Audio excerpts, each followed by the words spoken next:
Hey, well, thank you very much for joining me on this video. I want to talk to you today about a prosperity mindset versus a frugal mindset.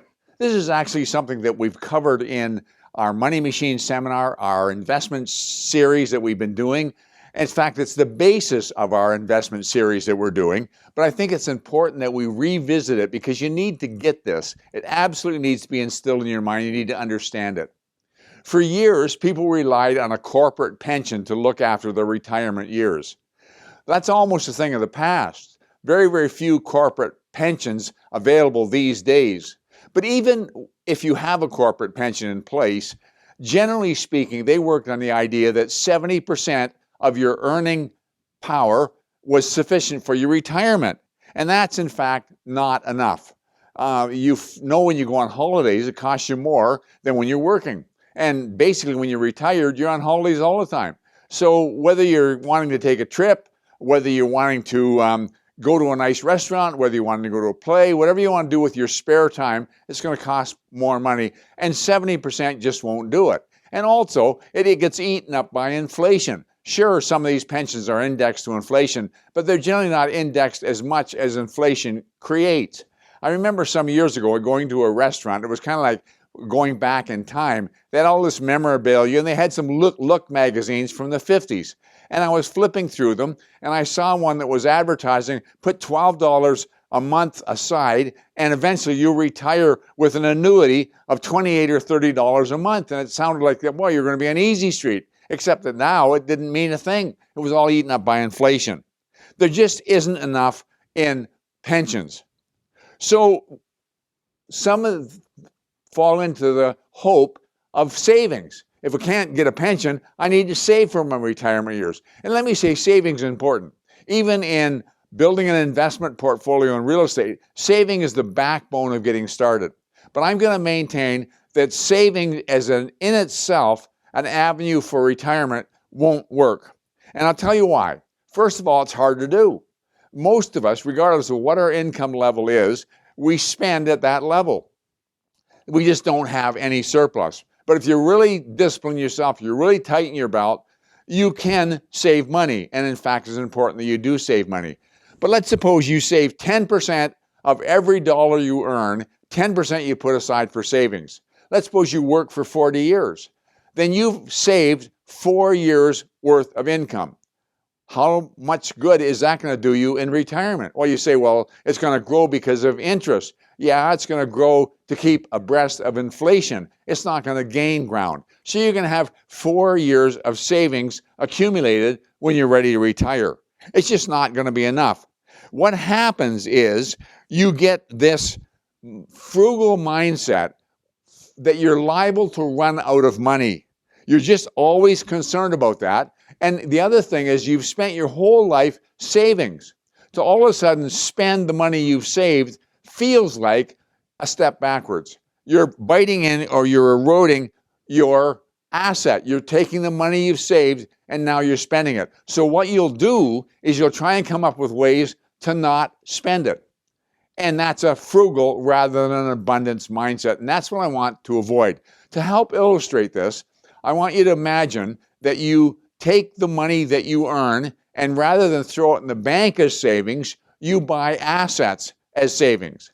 I remember talking to an auctioneer, and he auctioned off guns in gun sale every couple of months. And he was telling me he got a call from a lady whose husband had passed away, and he'd been an avid gun collector. He took all his surplus money and he invested it in guns, kind of like stamps or coins, but he bought guns. Well, he passed away, and 3 years after he'd passed away, the wife called the auctioneer in to have a look to auction these guns off. And he said she was very agitated still. And he said she took him around from room to room and showed him the guns. And she said, these are the reason why we never had a holiday. These are the reasons I didn't have a new kitchen. And she was still quite upset about it. But you see, in order for them to take the holiday or in order for them to get the new kitchen, he would have had to sell some of the assets. Let's suppose you're a stamp collector and you decide that you're going to have fun, enjoy the hobby, and at the same time, it's going to be your retirement pension. And so you travel all over North America, you watch websites, you read papers, you collect stamps.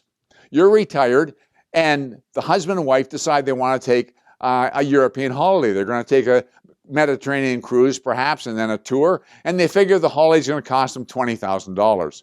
Well, you've got a prize stamp that is worth $20,000. And you remember the difficulty you had locating it, how excited you were when you were able to buy it, and you think, I can take that holiday, but I got to sell the stamp. One of two things is going to happen. Either you're going to not take the holiday because you can't part with the stamp, or you're going to part with the stamp and hate the holiday. You've got this frugal mindset, and it feels like you're taking a step backwards. What you really need is to have a goose that lays a golden egg. You see, if you have to kill the goose, then your future's gone. You need to have a revenue-producing asset rather than a static asset, rather than an appreciating asset that grows in value, but the only way you can get at the value is sell the asset.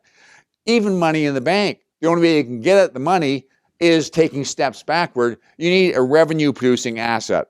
Let me give you a monetary example of what I'm saying. Let's suppose it costs you $5,000 a month to live during your normal working years, $5,000 a month. I've told you always to set your goal that your passive income from investment real estate exceeds your best year of earning. So let's suppose you've built up an investment portfolio of rental properties, and let's suppose they generate you $10,000 a month. So now instead of having $5,000 of earned paycheck, you got $10,000 every month coming in passive income. And you want to take a holiday.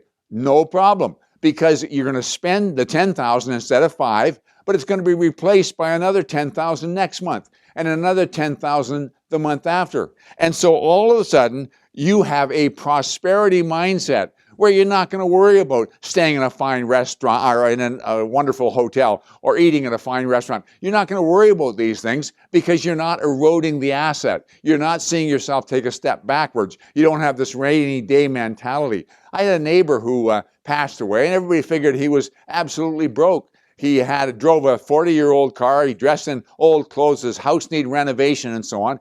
His son, who became the executor, was shocked when he looked at the father's net worth and found it was worth over $3 million. But he had spent his life saving, and he couldn't bring himself to spending it. He had a frugal mindset. I don't want you to have that. I don't want you to take a step backwards. I don't want you to erode your asset. I want you to enjoy prosperity. And the whole issue of these investment series is to get you there. Hope that makes sense. I want to thank you for watching. Please take the time to go back and revisit them and stay with me each week as we unlock more and more secrets and principles to help you get to a very prosperous lifestyle. Thanks again.